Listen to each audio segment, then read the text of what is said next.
नमस्कार, स्वागत है आपका। मैं हूं हेमंत चढ़ाड़, बहुजन न्यूज एमपी में, जहां आपको मिलती हैं दमोह और मध्य प्रदेश की हर बड़ी खबर सबसे पहले, सबसे तेज। कांग्रेस के वरिष्ठ नेता और मध्य प्रदेश के पूर्व मंत्री जीतू पटवारी ने केंद्र सरकार के कृषि मंत्री पर तीखा हमला बोला है। उन्होंने बयान देते हुए कहा, देश का कृषि मंत्री धोखेबाज है। पटवारी ने यह बयान केंद्र सरकार की कथित किसान विरोधी नीतियों को लेकर दिया। शिवराज जी, आपने चुनाव के पहले कहा था मैं 3100 का धान का दाम दूंगा। आपने कहा था 6000 रुपया किसानों का सोयाबीन बिकेगा। आपने कहा था 2700 का गेहूं खरीदेंगे। आपने कहा था किसान की लागत कम और उसकी इनकम डबल करूंगा, लाभ का धंधा बनाऊंगा मैं खेती को। आप पद यात्रा कर रहे हो, उससे पहले आपको इसका जवाब देना पड़ेगा कि आपने मध्य प्रदेश के किसानों को धोखा क्यों दिया। क्यों दिया धोखा आपने 2700 के गेहूं के दाम का कह के? क्यों दिया धोखा आपने 3100 के धान का कह के? क्यों दिया धोखा आपने किसान के बच्चों को? क्यों बरगलाया? क्यों वोट लिए? और फिर आप देश के कृषि मंत्री बने, देश के, जो आपके हाथ में है खेती, किसानी, उसके दाम, उसकी लागत, उसकी इनकम।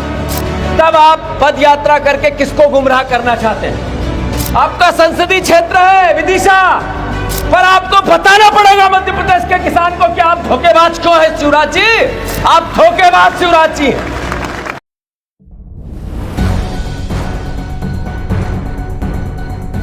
अशोकनगर में बीजेपी नेता लक्ष्मीनारायण यादव पर रात के अंधेरे में घर में घुसकर महिला से बदसलूकी और मारपीट करने का आरोप लगाया गया है। पीड़ित परिवार ने इस मामले को लेकर प्रशासन से शिकायत दर्ज कराई है, लेकिन अभी तक कोई ठोस कार्रवाई नहीं हुई है। स्थानीय सूत्रों के अनुसार यादव ने पड़ोसियों के साथ विवाद के दौरान महिला पर हाथ उठाया और उन्हें धमकाया। इस घटना का सीसीटीवी फुटेज भी सामने आया है।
दमोह जिले के घटेरा रेलवे स्टेशन पर यात्री और रेलवे कर्मचारी इन दिनों दूषित और मटमैला पानी पीने को मजबूर हैं।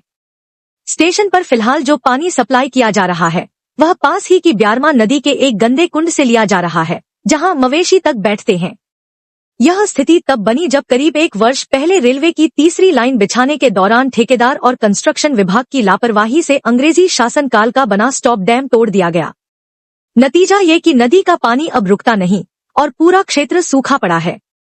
स्थानीय रेलवे कर्मचारियों और यात्रियों की माने तो फिल्टर प्लांट के बावजूद पानी पूरी तरह स्वच्छ नहीं होता और इससे स्वास्थ्य पर खतरा मंडरा रहा है। Railway assistant divisional engineer Anil Chaudhary ने दावा किया है कि पानी फिल्टर होने के बाद ही सप्लाई होता है और यदि पानी गंदा है तो जांच कराई जाएगी। 1 साल बीत जाने के बावजूद डैम की मरम्मत न होना रेलवे की लापरवाही और कर्मचारियों व यात्रियों की बुनियादी जरूरतों की अनदेखी को उजागर करता है। स्थानीय जनप्रतिनिधियों और अधिकारियों से अब त्वरित कार्रवाई की मांग की जा रही है।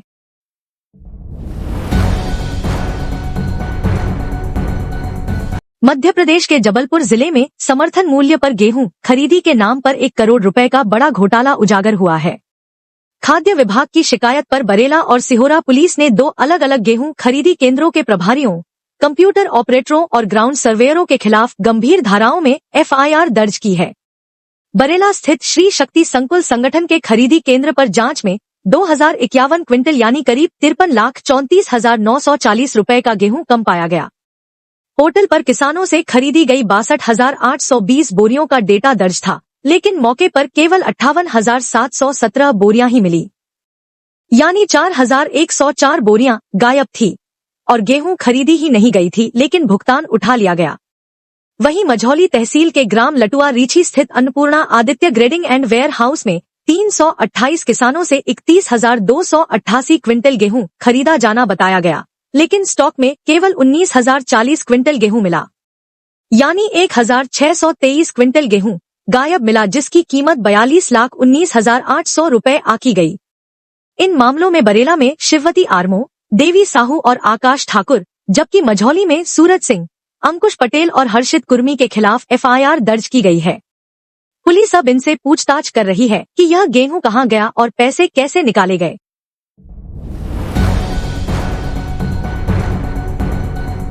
राष्ट्रीय स्वयंसेवक संघ RSS प्रमुख मोहन भागवत ने कहा है कि जब तक हिंदू समाज ताकतवर नहीं बनेगा, दुनिया उनकी परवाह नहीं करेगी।